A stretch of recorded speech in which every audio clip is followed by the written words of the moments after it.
என்ன பண்ணீங்க? என் காதலை புரிஞ்சுக்கிட்டு நம்ம வீட்டு படியேறி வந்து சம்மதம் சொல்லும்போது நீங்க விரட்டுறீங்களாப்பா? இது நியாயமாப்பா? டேய், கால்ல இருக்குது கைக்கு வந்துருக்கு, ஜாக்கிரதை. எந்த நேரத்துல எந்த மாதிரி பேசுறது அறிவில்ல. ஏற்கனவே நம்ம வீட்டு அவங்க வீட்டு 1008 பிரச்சனை ஓடிட்டு இருக்கு. தலைக்கு மேல 1008 சங்கடம். இதுல நீ வேற.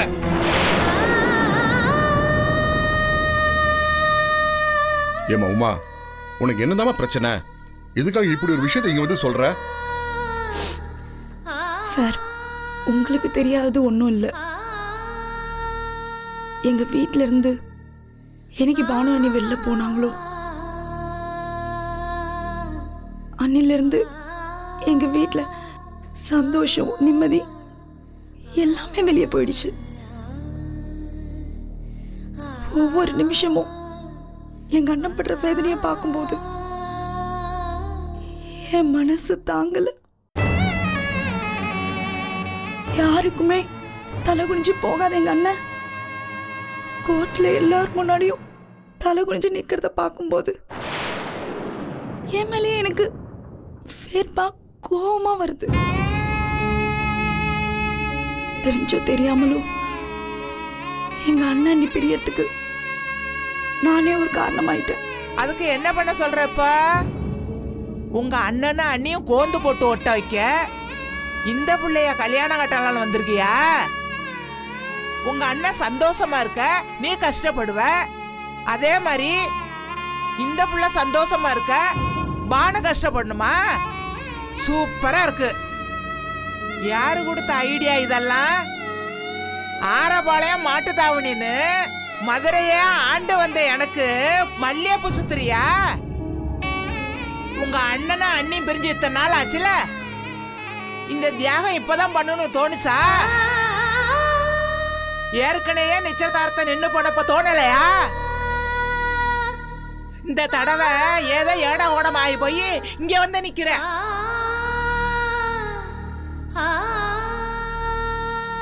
இத பாரு உமா, எதுவா இருந்தாலும் வீட்டுல வச்சு பேசிக்கலாம். முதல்ல நீ கிளம்பு. இல்ல சார், அவங்க சொல்றதும் கரெக்ட் தான். இந்த தடவையும் நிச்சயதார்த்தம் நடக்கல. ஒவ்வொரு தடவையும் தடை வந்து நடக்காம போகுதுன்னா அதுல ஏதோ இருக்குன்னு தானே அர்த்தம். இது நடக்க கூடாதுன்னு கடவுளே தீர்மானம் பண்ணிட்டார் போல இருக்கு. அதானே பார்த்தேன். ஜிலி ஜிலி ஜிகர்தாண்டா இருக்கும் போது ஏன் கழனி தண்ணி குடிக்க கன்னி பொண்ணு இங்க வந்துச்சுன்னு நினைச்சேன். செல்லாகாசம் ஆனதுக்கு அப்புறம் கூனோ குருடா கட்டிட்டு போக வேண்டியதானே. வேற வழி இல்லாமையோ வேற நாதி இல்லாமையோ நான் இங்க வரல. வைஜெயந்தி அண்ணி ஒரு பக்கம் எப்படா சந்தர்ப்பம் கிடைக்கும் தன் தம்பி கல்யாணம் பண்ணி வைக்கலாம்னு நினைக்கிறாங்க. எங்க வீட்டு பக்கம் வேற மாப்பிள்ளை பார்த்துட்டு இருக்காங்க. என்ன பொறுத்த வரைக்கும் என் அண்ணனோட வாழ்க்கை நல்லா இருக்கணும். அதே மாதிரி நான் தேடி போற வாழ்க்கையை விட என்ன தேடி வர வாழ்க்கை நல்லா இருக்கும்னு நல்லாவே புரிஞ்சுக்கிட்டேன். எல்லாத்துக்கும் மேல பானு அன்னைக்கு யார பிடிச்சிருக்கோ இல்லையோ எங்க அம்மா மேல ரொம்ப பிரியமா இருக்காங்க. அம்மாவும் பானு அண்ணி மேல ரொம்ப நம்பிக்கை வச்சிருக்காங்க. அதுக்கப்புறம் எதுக்கு இந்த குடும்பம் பிரியணும்? என்னால பிரிஞ்ச இந்த உறவு என்னாலே சேரட்டும். இத பாருமா, இதெல்லாம் சரிப்பட்டு வராது. என்னங்க சரிப்பட்டு வராது? இப்பதான் அந்த பொண்ணு சரியா தெளிவா முடிவு எடுத்துட்டு வீடு தேடி வந்து சொல்லலான்னு வந்திருக்கா. நீங்க ஏதாவது பேசி குழப்பி விட்டு மனசை கஷ்டப்பட வைக்காதீங்க. இது பாருமா, உனக்கு மனம் போல மாங்கல்யம் கிடைக்கும். நீ ஒன்றும் கவலைப்படாத. இத்தனை நாள் தள்ளி போன நிச்சயதார்த்தமே என் பையனை நீ கல்யாணம் பண்ணிக்கணுங்கிறதுக்காக தான் போல இருக்கு. நீ ஒன்றும் கவலைப்படாத. ஆனால் ஒரு விஷயமா, நீ மட்டும் இங்கே வந்து சம்மதம் சொன்னதை வச்சுட்டு பேச முடியாது. உங்கள் வீட்டில் உள்ளவங்க எல்லாரும் வந்து முறையாக பேசணும். மற்றது எல்லாமே நல்லபடியாக தன்னாலவே நடக்கும். உன் வாழ்க்கையும் அண்ணன் வாழ்க்கையும் சீர சிறப்புமாக இருக்கும். சரியா?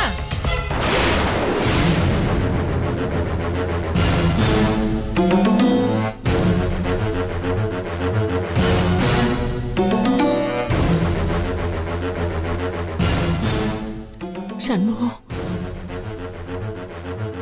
என்ன இது? என்ன பைத்தியக்காரத்தனம் பண்ணிருக்க நீ? நீ எதுக்கு அவங்க வீட்டுக்கு போய் பேசிட்டு வந்த? அண்ணி, என்ன நீ இது? இல்ல தம்பி, நீங்க வரதுக்கு முன்னாடி நிறைய பிரச்சனையாயி போச்சு. மறுபடியும் நிச்சயதார்த்தம் நின்னு போச்சு. என்ன சொல்றீங்க? ஏன்? சண்முகம், ஏற்கனவே நிச்சயதார்த்தம் பாதியில நின்று போய் திரும்பவும் அவங்களே வந்தாங்க. இன்னைக்கு நடந்த நிச்சயதார்த்தத்தப்போ அந்த மாப்பிள்ளை பையன் பைக்ல வந்துட்டு இருந்திருக்கான். எங்கேயோ அடிபட்டான் போட்டிருக்கு. அதை பெருசுப்படுத்தி இந்த சம்பந்தமே வேண்டான்னு சொல்லிட்டாங்க. என்னென்ன சொல்றீங்க? அவங்க கிட்ட பேச வேண்டியது தானே? இல்லைண்ண, எல்லாம் பேசி இது கெஞ்சி கூத்தாடி பார்த்தாச்சு. காலில் விழுகாத குறை கதறி பார்த்தாச்சு. இதை மீறி கம்பல் பண்ணி நம்ம பொண்ணை கொடுத்தாலும் அவ சந்தோஷமா இருக்க மாட்டான். வேணாம் அண்ணன். வீட்லயும் நிலைமை சரியில்லை தம்பி. வைஜெயந்தியும் அவங்க அப்பாவை அழைச்சிட்டு வந்து நிச்சயம் பண்ண சொல்லி ரொம்ப கம்பல் பண்ணிக்கிட்டு இருந்தா. அதனாலதான் உமா போய் அவங்க வீட்டுல பேசிட்டு வந்துட்டு இந்த மாதிரி ஒரு முடிவு எடுத்திருக்கா. உமா, என்ன உமா இது? நீ எதுக்கு இப்ப அந்த ஒழுங்கோ போய் கல்யாணம் பண்ணிக்கிறேன்னு சொன்ன? உனக்கு என்ன பைத்தியமா பிடிச்சிருக்கு? நீ எதுக்கு இப்ப அந்த ஒழுங்கோ போய் கல்யாணம் பண்ணிக்கிறேன்னு சொன்ன? உனக்கு என்ன பைத்தியமா பிடிச்சிருக்கு? அண்ணே, என் வாழ்க்கை பத்தி நீ யோசிக்கிறப்போ உன் வாழ்க்கை பத்தி நான் நினைக்க கூடாதா? ஆமா, என்ன பண்ண போற நீ? விவாகரத்து நிரந்தரமா பண்ணிட்டு இப்படியே தனியா இருக்க போறியா? நீ அப்படி இருக்கும்போது நாங்கெல்லாம் சந்தோஷமா நிம்மதியா இருக்க முடியுமா? நானும் அன்னைக்கு உன்னோட கோர்ட்டுக்கு வந்தேன். இங்க இருக்க மத்தவங்களுக்கு வேணா அங்க என்ன நடந்ததுன்னு தெரியாம இருக்கலாம். ஆனா அங்க என்ன நடந்துச்சுன்னு எனக்கு தெரியும்ல. அங்க இப்படி எல்லாம் உனக்கு கேள்வி கேட்டாங்க. உன்னையும் வைஜெயந்தியையும் சேர்த்து வச்சு எவ்வளவு அசிங்கமா பேசினாங்க. போதுன்னு போதும். நீ எவ்வளவு வேதனைப்பட்டிருப்ப. இதுக்கு மேல நம்ம குடும்பம் அசிங்கப்படக்கூடாது. ஏய், இங்க பாரு, என் கல்யாண வாழ்க்கை அது முடிஞ்சு போன விஷயம். நீ நீ வாழ வேண்டிய பொண்ணு. உன் வாழ்க்கையை தேவையில்லாம அழிச்சிக்காத. முதல்ல என்னோட நிலைமைய உன் நிலைமையோட ஒப்பிட்டு பாக்குறது தப்பு. இல்லைண்ண, உன் வாழ்க்கைக்காக மட்டும் இல்ல, என்னோட வாழ்க்கையை யோசிச்சுதான் இந்த முடிவு எடுத்திருக்கேன். எங்கேயோ ஒரு இடத்துல இருந்து பொண்ணு கேட்டு வந்து நம்ம வீட்டை இவ்ளோ பெரிய பாதிப்பை ஏற்படுத்தியிருக்காங்க. உங்க எல்லாரோட மனசையும் நோகடிச்சிருக்காங்க. எனக்கு இந்த உலகத்துல வாழறதுக்கு தகுதியே இல்லாத மாதிரி சூசைட் அளவுக்கு நான் போயிட்டு வந்துட்டேன். இனி யார கல்யாணம் பண்ணுவேன்? யார் வருவாங்க? அப்படியே வந்தாலும் என்ன நல்லா வச்சுப்பாங்களா? என்ன நல்லா புரிஞ்சுப்பாங்களா? இதெல்லாம் திங்க் பண்ணி நான் அவசரப்பட்டு இந்த முடிவை எடுக்கல. நாம தேடி போறவங்களை விட நம்மள தேடி வரவங்களோட வேல்யூ அதிகம் இல்ல? உமா, உண்மையிலேயே உனக்கு இளங்கோவை கல்யாணம் பண்ணிக்கிறதுல விருப்பமா? முழு விருப்பம்.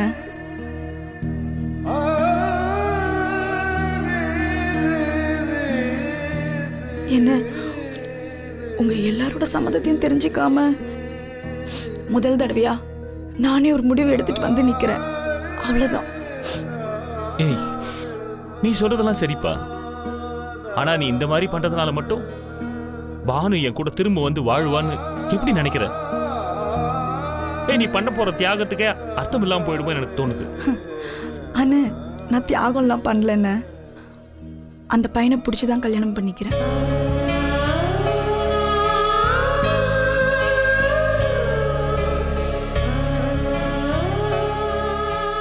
முதல்ல அவனை பார்க்கும்போது எனக்கு வேடிக்கையா தான் தோணும். அப்ப அலட்சியப்படுத்தினேன். ஆனா நிதானமா யோசிச்சு பார்க்கும்போது என் மேல அன்பு இருக்கிறதுனால தானே அவன் எந்த பின்விளைவுகளையும் யோசிக்காம அந்த பையன் வீட்டுல போய் பேசியிருப்பாங்க. நியாயமா பார்க்க போனா அந்த சம்பவம் ஒண்ணு நடக்கலன்னா பானு அண்ணி இந்த வீட்டை விட்டு வெளியே போயிருக்க மாட்டாங்க. நீங்களும் அவங்க மேல கோவப்பட்டிருக்க மாட்டீங்க. உங்க வாழ்க்கை விவாகரத்து வரைக்கும் போயிருக்காது. எல்லாத்துக்கும் அடிப்படை காரணம் என்னென்ன? அன்பு தானே. இளங்கோ என் மேல வச்சிருந்த அன்பு கல்யாணத்தை நிறுத்துற வரைக்கும் போச்சு. நீங்க என் மேல வச்ச அன்பு அந்த வீட்டுல சண்டை போட தூண்டுச்சு. பானோனி அப்பா அவங்க பொண்ணு மேல வச்சிருந்த அன்பால கோவப்பட்டு பேசினாங்க. எனக்கு இதெல்லாம் நல்லாவே புரியுதுங்க. ஆனா என்னவோ இந்த கல்யாணம் இவ்ளோ தடப்பட்டு நின்னதாலதான் இப்ப இந்த முடிவுக்கு வந்தேன்.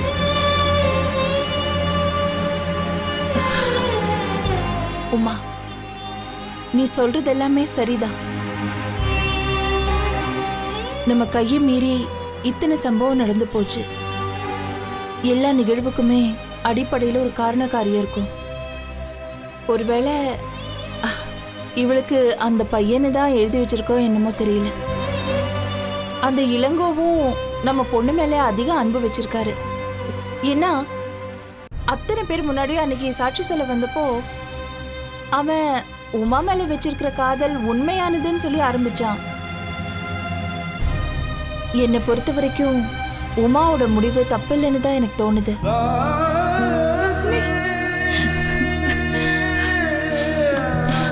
எனக்கு தெரியாதா உன்ன? ரொம்ப தேங்க்ஸ் அண்ணி. எங்க யாருமே என்ன புரிஞ்சுக்காம போயிடுவாங்களோன்னு நினைச்சேன். அதெல்லாம் இல்ல, எல்லாருமே உன்னை புரிஞ்சுக்க முடியும். இது பாரு, நீ செய்யறதெல்லாம் சரின்னு என் மனசுல பட்டதுனாலதான் நான் இப்படி சொன்னேன். என்னம்மா நீங்க ஒண்ணுமே பேச மாட்டேங்கிறீங்க? என்ன மீனாட்சி பேசுறது? கடவுள் மேல பாரத்தை போட்டு அடுத்து நடக்க வேண்டியதை பார்க்க வேண்டியதா?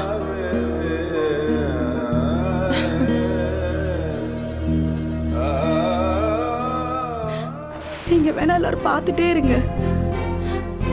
பானு இந்த வீட்டுக்கு திரும்பி வரதான் போறாங்க. நான் நினைச்ச மாதிரி, அண்ணி சொன்ன மாதிரி என் கல்யாண போட்டோல எல்லா அண்ணிங்களும் போட்டி போட்டு நிக்க போறாங்க. இத வேணா நம்ம பெட்டு வச்சுக்கலாமாண்ணே? அண்ணே,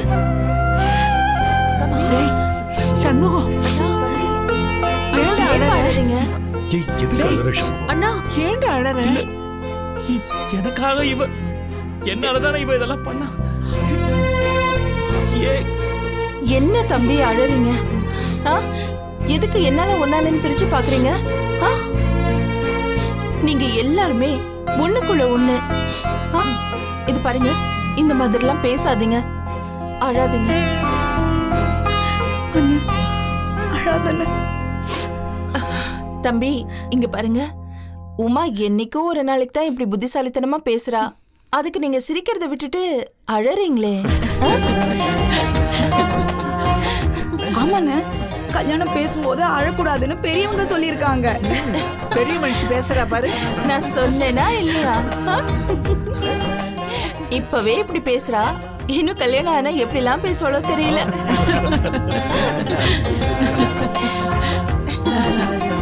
சரவணா, பேசுறது கேட்டேல்ல?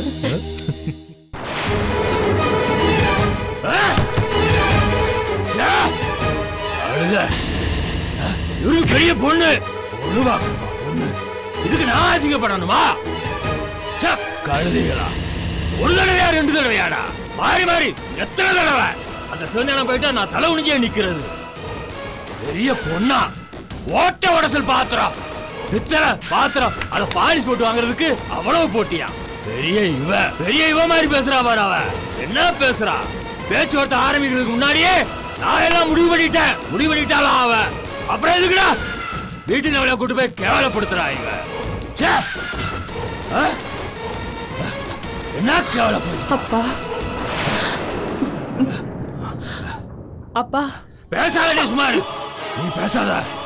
கோவத்துல ஏதாவது பேசிட்டு போற, வாய் உயிரமா இருக்க, பேசாம இரு. என்னமா சொன்ன? அந்த வாழு இந்த குடும்பத்தார எல்லாம் சண்டை போட்டு எல்லாம் முடிஞ்சு போச்சு. இனிமே அந்த பக்கமே தலை வச்சு படுக்க மாட்டாங்கன்னா இந்த பாரு அந்த பிள்ளை அவன் வீட்டு பையனை கல்யாணம் பண்ணுவா அப்படி இப்படின்னு ஒத்த காலில் நிக்காவ. இதே வேலையா போச்சு. வீட்டு கூட்டு போய் அசிங்கப்படுத்திட்ட. நீ வீட்டு கூட்டு போய் அசிங்கப்படுத்திட்ட. சங்கத்துலதான் ஏதாவது பிரச்சனை வரும் அப்படி இப்படின்னு அவமானப்பட்டு அசிங்கப்பட்டு நிக்கிறதே வேலையா போச்சு. இப்ப குடும்பத்திலயும் தினசரி இதே வேலை. தலை குனிஞ்சு நிக்க வேண்டியதா இருக்கு. என்ன கேவலமான போடப்பு. அப்பா ப்ளீஸ்ப்பா கொஞ்சம் அமைதியா இருங்கப்பா. இன்னும் எதுவும் நடக்கல, கல்யாணம் இன்னும் முடியலப்பா. பேசுவ ஏன் பேச மாட்ட? அதான் பண்ணி இந்த சரவணபைய கல்யாணத்துக்கு எல்லாரும் வாங்க வாங்கன்னு விருந்து உபச்சாரம் பண்ணி, அதே மாதிரி இந்த பொண்ணுக்கு விருந்து உபச்சாரம் பண்ண போற. வேற என்ன ஒன்னால கிளிக்க முடியும்? என்னத்தை பண்ணி சாதிச்சுட போற? பேச்ச நம்பர் தயாரா இல்லனா? அப்பா அப்பா அடுத்த முறை நான் கரெக்டா பண்ணிடுவேன்ப்பா. வேண்டாம், நீ அந்த கைலாசி குடும்பத்து மருமக. அதான் உன்னை பொறுத்த வரைக்கும் சரி. போ, ஏன் பொண்ணா ஒண்ணு கிளிக்க போறதில்ல, வீட்டுக்கு போ. அப்பா கண்டிப்பா இன்னொரு முறை நான் கரெக்டா. வேண்டாம், நான் எல்லாத்தையும் பாத்துக்கிறேன். போயிடு. ஒண்ணு கேட்டு போல. என்ன கேவலம், எப்படி தலை உண்ணிய வச்சிருக்கேன்? கேட்டனா நானு கூட்டு போய் அசிங்கப்படுத்திட்டே இல்ல. நான் உன்னை நம்ப தயாரா இல்ல. பெரிய காதல், பெரிய கல்யாணமா? இவர் காதல் பண்ணுவாராம், காதல் மாறாம். இந்த அம்மா இல்லைன்னு சொல்லுவாங்களாம். காதல் இல்லைன்னு சொன்ன உடனே இவங்க வேற சம்பந்தம் பேசுவாங்களாம். அது இல்லைன்னு உடனே இந்த காதலை சேர்த்து வச்சிருவாங்களா? என்னடா பெரிய கதை? லூசு பேருக்கு சொல்ற மாதிரி சொல்றாங்க. பாத்துருவோம், பாத்துறத நான் பாத்துக்கிறேன். நீ கிளம்பு, நான் ஆத்திரத்துல இருக்கேன். நீ பேசாம போன்னு சொல்றல. போ, உன் கைலாசி குடும்பத்துக்கே போ. போங்கல, போ சொல்லுடி. ஏன் இப்படி எல்லாம் பேசுறீங்க? அப்பட கூட்டு போய் கேவலப்படுத்திட்ட நீ. எனக்கு தேவையா? என் பொண்ணு உன்னை எவ்வளவு தூரம் நம்புன? என்ன கூட்டு போய் கேவலப்படுத்திட்டு, என்ன கூட்டு போய்